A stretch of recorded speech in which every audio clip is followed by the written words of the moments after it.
आप सभी को मेरा नमस्कार। मैं शंभू कुमावत, राजकीय उच्च माध्यमिक विद्यालय सिंगोली 4 गुजरात द्वारा आयोजित डिजिटल लर्निंग क्लासेस में आप सभी का स्वागत करता हूं।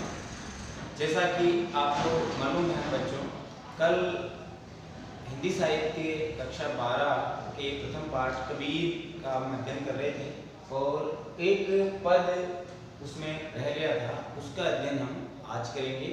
तो आइए हम ये लास्ट पद अपन पढ़ लेते हैं। ये पद है, देखिए आप, संतों भाई आई ज्ञान की आंधी रे, भ्रम की टाटी सबे उड़ानी माया रहें बांधी रे। यहाँ पर टेक लिखा होगा। इसका अर्थ ये है कि ये जो पद लिखा गया है कबीर के द्वारा, तो इस पद को राग लेकर गाया भी जा सकता है। संतों भाई आई ज्ञान की आंधी रे, भ्रम की टाटी सबे उड़ानी माया रहें बांधी रे, हित चित की दो यानी दो धुनी गिरानी, मोह बलिंदा टूटा, तृष्णा छानी परी घर ऊपरी, कुबुद्धि का भांडा फूटा, जोग जुगति कर संतों बांधी, नीरे चू चुवे पानी, कूड़ कपट काया का निश्चय, हरि गति जब जानी, आंधी पीछे जो जल बूढ़ा, प्रेम हरि जन कीना, कहे कबीर भान के प्रगटे, उदित भया तम सीना। सीना पहले भी मैंने बताया कि षटकोण वाले से को क्या पढ़ेंगे तो खीना। खीना का मतलब होता है समाप्त होना या नष्ट हो जाना या दूर होना।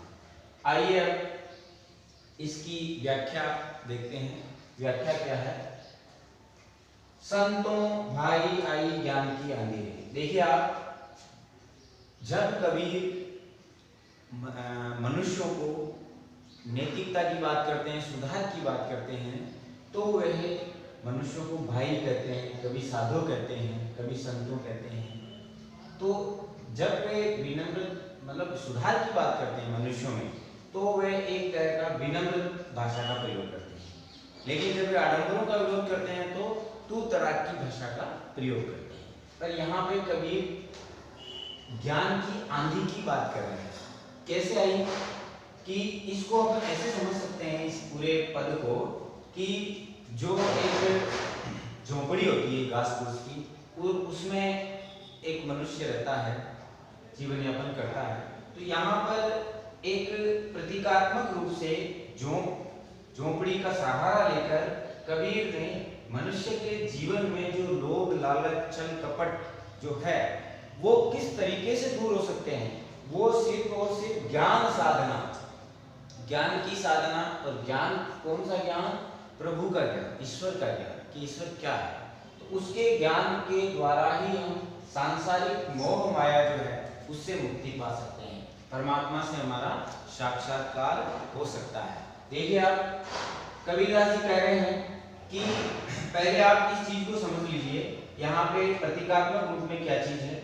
जो ये झोपड़ी है, झोपड़ी को एक तरीके से पूरे का पूरा या घर को शरीर माना गया। मनुष्य का क्या है?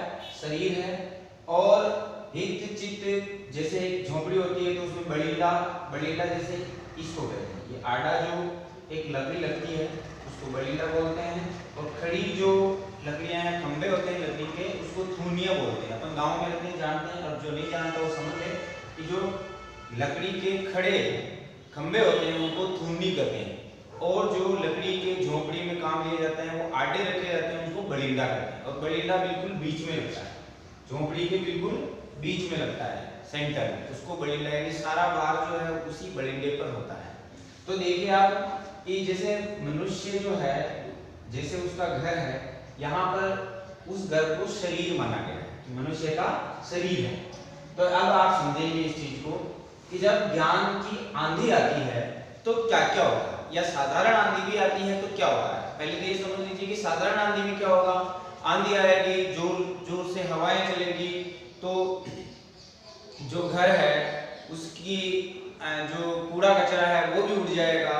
और अगर तेज आंधी आएगी, जैसे आपने कभी देखा होगा टीवी पर, तेज आंधी आती है तो क्या होता है कि घर के छप्पर उड़ जाते हैं, टिन शेड उड़ जाते हैं, घर ढह जाते हैं।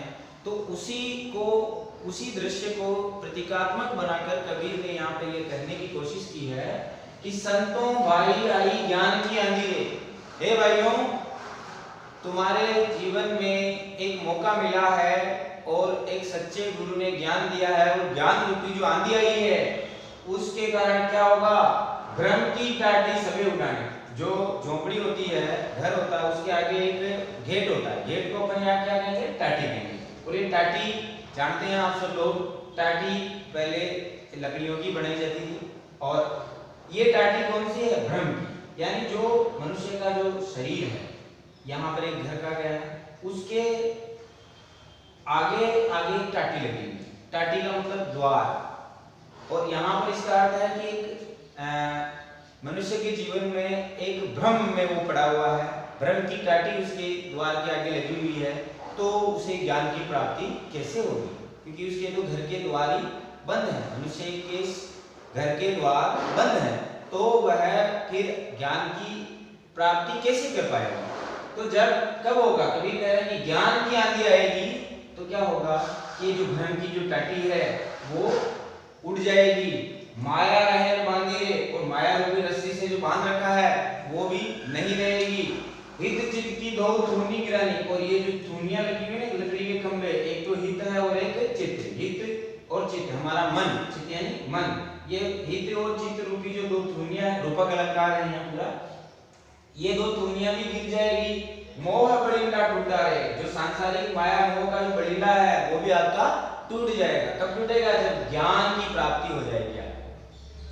तृष्णा छानी परी घर ऊपरी, तृष्णा यानी हमारी लालसाएं, लोभ, इच्छाएं, माया मोह की में पड़ा हुआ जो हमारी लालसाएं हैं, वो सारी वो किसके रूप में है, छान के रूप में। या जो छान है छप्पर जो है झोपड़ी का, वो किसके रूप में बताया गया है, एक छप्पर के रूप में, छान के रूप में। वो तृष्णा रूपी छप्पर भी आपका क्या होगा, उड़ जाएगा, घर के ऊपर से उड़ जाएगा। यानी कि मनुष्य के शरीर में जो दुर्गुण भरे हुए हैं, ज्ञान रूपी आंधी आएगी तो ये सब कूड़ा कचरा जो है ये सब निकल जाएगा, उड़ जाएगा।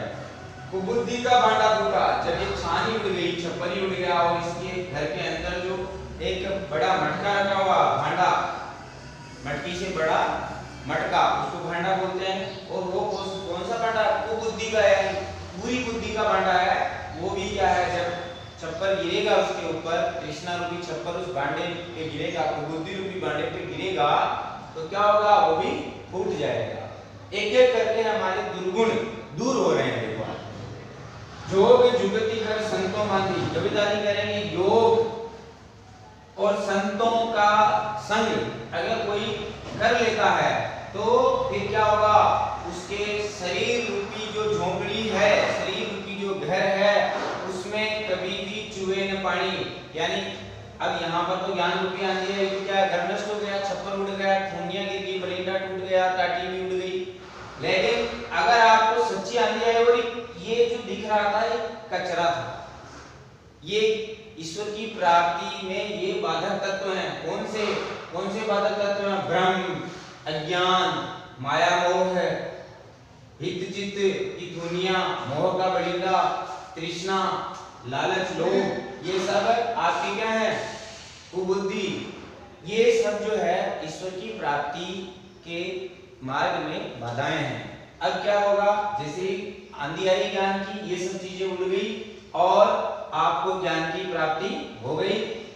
अब आपका जो शरीर रूपी मन मंदिर है, घर है, इसकी जो छत है, छत कौन, ईश्वर रूपी ज्ञान ने आपकी छत बना दी, और उससे अब कोई पानी नहीं आएगा। कूड़ कपट काया का निक्षा, आंधी आने से कूड़ कपट यानी कूड़ा कचरा, कपट, छल कपट, राग द्वेष जो दुर्गुण थे आपके मन में, वो सब काया यानी शरीर के, वो सब निकल गए, दूर हो गए ज्ञान की प्राप्ति हो जाने से। और हरि की गति कर जाए, ये कब हुआ, जब हरि यानी ईश्वर की गति यानी उसके मर्म को, उसके रूप को, उसके स्वरूप को हमने समझ लिया, तब ये सब चीजें दूर हो गई। अब क्या होगा, जैसे अपन समझते हैं आंधी आती है, बादल उड़ते हैं, तो उसके पीछे जैसे ही थोड़ी आंधी आकर रुकती है तो उसके पीछे क्या आती है, बरसात आती है। तो यहाँ भी बरसात हो रही है। आंधी पीछे जो जल बूढ़ा है, आंधी के बाद जो जल की बरसात हुई, यहाँ जल कौन सा है, ईश्वर की कृपा रूपी जल। ईश्वर का कृपा रूपी जल, और वो वर्षा जो क्या हुआ कि जो भक्ति कर रहे थे हरिजन, यानी जो भगवान के भक्त थे, वो भीग गए उस बारिश में, यानी कि वो बारिश जो है प्रेम रूपी, ईश्वर का प्रेम रूपी जल से वो भीग गए। और ईश्वर के प्रेम रूपी जल से अगर आप नहा लिए जिंदगी में तो आपका कल्याण हो गया। कहे कबीर भान के प्रगटे, कबीरदास जी कह रहे हैं कि जिस प्रकार भान का मतलब होता है सूर्य के प्रकट होते ही, उदय होते ही क्या हो जाता है, उदित भयातम खीना, तम यानी अंधकार, खीना यानी नष्ट हो जाता है। यानी सूर्य के उदय होते ही जिस प्रकार से अंधकार नष्ट हो जाता है, उसी प्रकार से एक मनुष्य के जीवन में जब ईश्वर रूपी ज्ञान की प्राप्ति से हो जाती है तो उसके जीवन के सारे कष्ट दूर हो जाते हैं।